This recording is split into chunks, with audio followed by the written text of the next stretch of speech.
Welcome दोस्तों, स्वागत है आप सभी का आपके अपने YouTube channel online study YouTube channel में। तो आज का जो लेक्चर है वो काफ़ी इम्पोर्टेंट लेक्चर होने वाला है, क्योंकि इसमें अपन जीके के टॉप मोस्ट इम्पोर्टेंट क्वेश्चंस के बारे में बात करने हैं। आपके लगभग 25 प्लस क्वेश्चंस के बारे में अपन आज के लेक्चर में बात करने वाले हैं। तो आज का जो लेक्चर है वो आपकी सीआरपीएफ की एग्ज़ाम और एसएससी की ऑल एग्ज़ाम के लिए इम्पोर्टेंट है।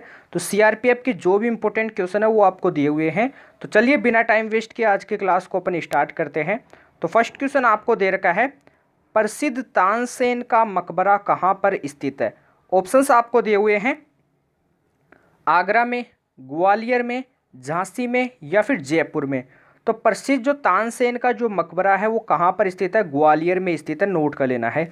जयपुर को किस नाम से जाना जाता है, जयपुर को पिंक सिटी के नाम से जाना जाता है, इसको आपको नोट करना है।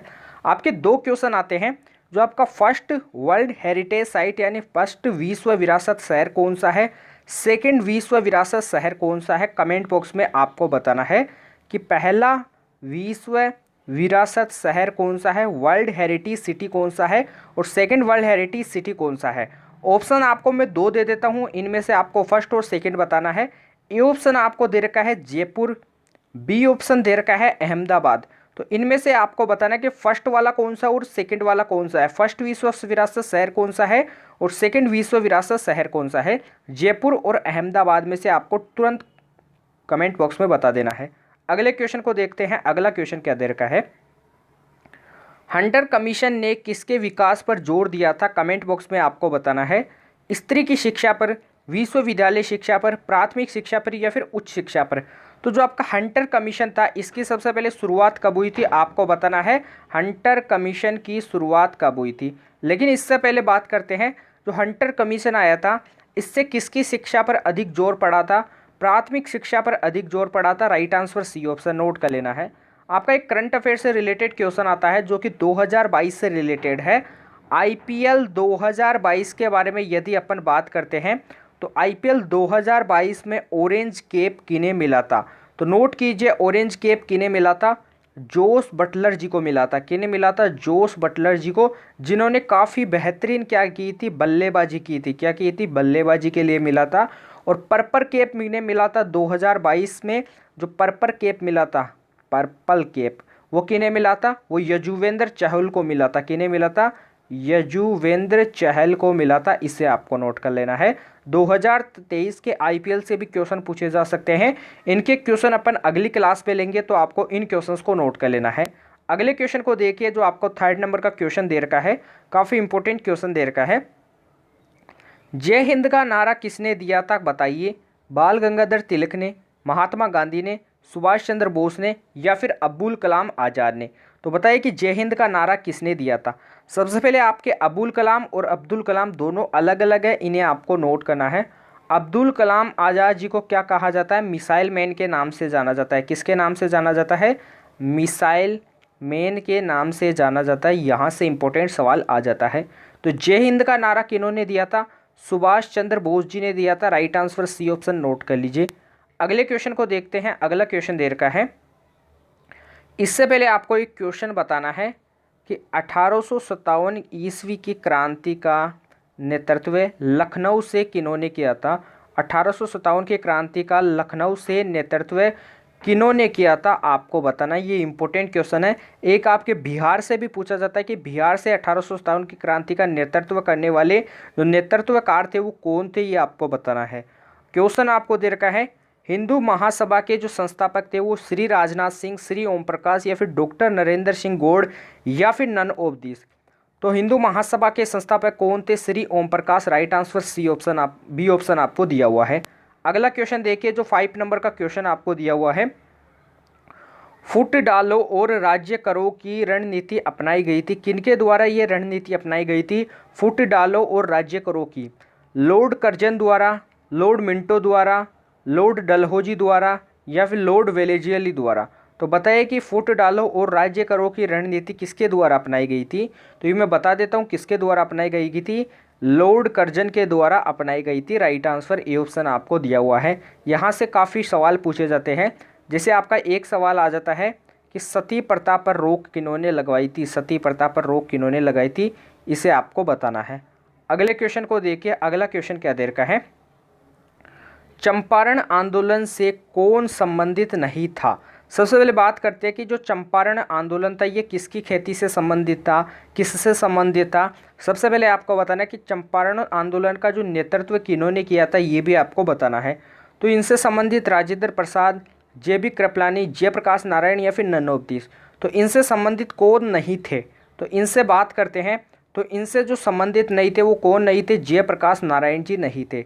राइट आंसर सी ऑप्शन आपको दिया हुआ है। अगले क्वेश्चन को देखते हैं, जो 7 नंबर का आपको क्वेश्चन दे रखा है। इस क्वेश्चन को देखिए, इनमें से किसने रानी लक्ष्मीबाई रेजिमेंट की स्थापना की थी। कमेंट बॉक्स में आपको बताना है कि जो रानी लक्ष्मीबाई रेजिमेंट थी इसकी स्थापना किसने की थी। रास बिहारी बोस ने, वल्लभ भाई पटेल ने, सरदार वल्लभ भाई पटेल ने, सुभाष चंद्र बोस ने या फिर नन ऑफ दिस। तो किन्होंने की थी इसकी स्थापना, तो इसकी स्थापना किन्होंने की थी, सुभाष चंद्र बोस जी ने की थी। आपको नोट कर लेना है। राइट आंसर सी ऑप्शन दे रखा है। अभी तक जिन बच्चों ने आज के सेशन को लाइक नहीं किया तो तुरंत सेशन को लाइक कीजिए। फिर अपन अगले क्वेश्चन को देखते हैं। अगला क्वेश्चन काफ़ी धमाकेदार क्वेश्चन दे रखा है। अभी तक जिन बच्चों ने चैनल को सब्सक्राइब नहीं किया है तो चैनल को भी सब्सक्राइब कर लीजिए, क्योंकि इन्हीं चीज़ों की वजह से हम आपके लिए अच्छे अच्छे क्वेश्चंस के लिए क्वेश्चंस लेक्चर लेके आते हैं, जो आपकी CRPF की एग्ज़ाम के लिए काफ़ी इंपॉर्टेंट क्वेश्चंस है, SSC की एग्ज़ाम के लिए भी इंपॉर्टेंट क्वेश्चन है। तो आपको क्लास को बीच में छोड़कर नहीं जाना है, क्लास को आपको एंड तक देखना है। अगला क्वेश्चन जो दे रखा है, अगले क्वेश्चन को देखिए, इंपॉर्टेंट क्वेश्चन दे रखा है। तो अगला क्वेश्चन दे रखा है 8 नंबर का क्वेश्चन, अगस्त 1923 के बनारस हिंदू महासभा के अधिवेशन की अध्यक्षता किसने की थी। ऑप्शंस दिए हुए हैं, लाला लाजपत राय जी ने, राजेंद्र प्रसाद जी ने, स्वामी श्रद्धानंद जी ने या फिर पंडित मदन मोहन मालवीय जी ने। तो बताने कि जो अगस्त 1923 में बनारस हिंदू महासभा के अधिवेशन की अध्यक्षता की थी वो किन्होंने की थी, पंडित मदन मोहन मालवीय जी ने की थी। राइट आंसर डी ऑप्शन जो आपको स्क्रीन पे दे रखा है, काफ़ी मोस्ट इंपोर्टेंट क्वेश्चन। अगले क्वेश्चन को देखते हैं। 9 नंबर का क्वेश्चन क्या दे रखा है, 1931 में कांग्रेस के कराची अधिवेशन में मूल अधिकारों पर प्रस्ताव का प्रारूप निम्नलिखित में से किसने बनाया। BR अम्बेडकर जी ने, सरदार वल्लभ भाई पटेल जी ने या फिर पंडित जवाहरलाल नेहरू जी ने। तो 1931 में जो कांग्रेस के कराची अधिवेशन में मूल अधिकार का प्रस्ताव का जो प्रारूप था ये किन्होंने बनाया था, तो मैं आपको बता देता हूँ किन्होंने बताया था, पंडित जवाहरलाल नेहरू जी ने बनाया था। नोट कर लेना है। बताना कि भारत की प्रथम IPS महिला कौन थी, कमेंट बॉक्स में तुरंत आपको बताना है। INC से भी काफ़ी क्वेश्चन पूछे जाते हैं कि INC के पहली महिला अध्यक्ष कौन थी, INC के पहले मुस्लिम अध्यक्ष कौन थे, INC के जो संस्थापक थे वो कौन थे, और INC का जो फुल फॉर्म होता है वो क्या होता है, इंडियन नेशनल कांग्रेस, भारतीय राष्ट्रीय कांग्रेस होता है। यहाँ से क्वेश्चन पूछा जाता है। अगले क्वेश्चन को देखते हैं। अगला क्वेश्चन क्या दे रखा है, किस शासक के काल में नालंदा विश्वविद्यालय की स्थापना हुई थी, बता देना है आपको। तो किस शासक के काल में हुई थी, समुद्रगुप्त के, कुमारगुप्त के, चंद्रगुप्त के या फिर स्कंदगुप्त के। तो वो कौन सा जो शासक था जिसके काल में नालंदा विश्वविद्यालय की स्थापना हुई थी, वो कौन था, कुमारगुप्त था। Right answer B option. अगले क्वेश्चन को देखते हैं। अगला क्वेश्चन क्या दे रखा है, महाकवि तुलसीदास किस मुगल शासक का समकालीन था, बता देना है। हुमायूं के, अकबर के, शाहजहाँ के या फिर नन ऑफ दिस। तो जो आपके तुलसीदास जी थे वो किस मुगल शासक के समकालीन थे, कमेंट बॉक्स में आपको बताना है। तो ये आपके अकबर के समकालीन थे, इसे नोट कर लेना है। Right answer B option. अब आपका एक क्वेश्चन पूछा जाता है कि CV रमन जी का आपने नाम काफ़ी बार सुना होगा, CV रमन जी का, जिन्होंने किसकी खोज की थी, रमन प्रभाव की खोज की थी। किसकी खोज की थी, रमन प्रभाव की खोज की थी, इसे नोट करना है। CV रमन जी का जन्म दिवस कौन से दिन आता है, 28 फरवरी को आता है। कब आता है, 28 फरवरी को। अब क्वेश्चन आता है कि 28 फरवरी को कौन सा डे आता है, यहाँ से सवाल आ जाता है। तो 28 फरवरी को कौन सा डे बनाया जाता है, साइंस डे बनाया जाता है। क्या बनाया जाता है, साइंस डे बनाया जाता है। नोट कर लेना है। एक क्वेश्चन और आता है, बोसोन कण की खोज किसने की थी, यह आपको बताना है। बोसोन कण की खोज किसने की थी, तुरंत आपको बताना है। तो महाकवि तुलसीदास के बारे में अपन ने देख लिया है। अगले क्वेश्चन को देखते हैं। अगला क्वेश्चन क्या दे रखा है, उच्च न्यायालय के क्षेत्राधिकार को कौन बढ़ा सकता है, बताना है। राष्ट्रपति, राज्यपाल, प्रधानमंत्री या फिर नन ऑफ दिस। तो आपका जो हाई कोर्ट होता है, उच्च न्यायालय, इसके क्षेत्राधिकार को कौन बढ़ा सकता है आपको बताना है। तो इसके क्षेत्राधिकार को प्राइम मिनिस्टर बढ़ा सकते हैं, राइट आंसर ए ऑप्शन, राष्ट्रपति बढ़ा सकता है। अगले क्वेश्चन को देखिए, अगला क्वेश्चन क्या दे रखा है। ओणम किस राज्य का लोक नृत्य है। नेक्स्ट क्वेश्चन आपको दिया हुआ है, ऑप्शंस दे रखे हैं कर्नाटक का, गुजरात का, केरल का या फिर पंजाब का। तो आपको चारों ऑप्शन से बताना है। सबसे पहले बात करते हैं जो ओणम है वो कहाँ किस राज्य का लोक नृत्य है, केरल का है, नोट कर लेना है। बात करते हैं कर्नाटक का जो लोक नृत्य आता है वो कौन सा आता है, यक्षगान, काफ़ी फेमस लोक नृत्य है कर्नाटक का, इसे नोट करना है।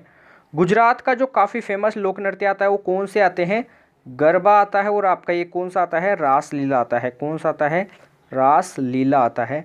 पंजाब के लोक नृत्य कौन कौन से आते हैं, भांगड़ा आता है। कौन सा आता है, एक तो भांगड़ा आता है और एक आपका कौन सा आता है, गिद्धा आता है। इसे आपको नोट कर लेना है। तो आपको चारों क्वेश्चंस के बारे में आपको पता चल गया है। एक क्वेश्चन आपका शास्त्रीय नृत्य से भी पूछा जाता है। क्या पूछा जाता है, शास्त्रीय नृत्य से भी क्वेश्चन आता है। सबसे पहले जो आपके शास्त्रीय नृत्य हैं, फोक डांस है, वो कितने होते हैं आपके, 8 शास्त्रीय नृत्य होते हैं। 8 शास्त्रीय नृत्य कौन कौन से होते हैं, सबसे पहले आपके अपन बात कर लेते हैं। भारतनाट्यम होता है, ओडिसी होता है, मणिपुरी होता है, ओडिसी होता है, मणिपुरी होता है, कथक होता है, कथकली होता है। ऐसे आपके क्या होते हैं, 8 क्या होते हैं, ये आपके कितने हो गए, 5 हो गए। ऐसे आपके क्या होते हैं, जैसे मणिपुरी हो गया, मोहिनी अट्टम होता है, क्या होता है, एक होता है मोहिनी अट्टम होता है। इसे आपके 8 क्या होते हैं, शास्त्रीय नृत्य होते हैं।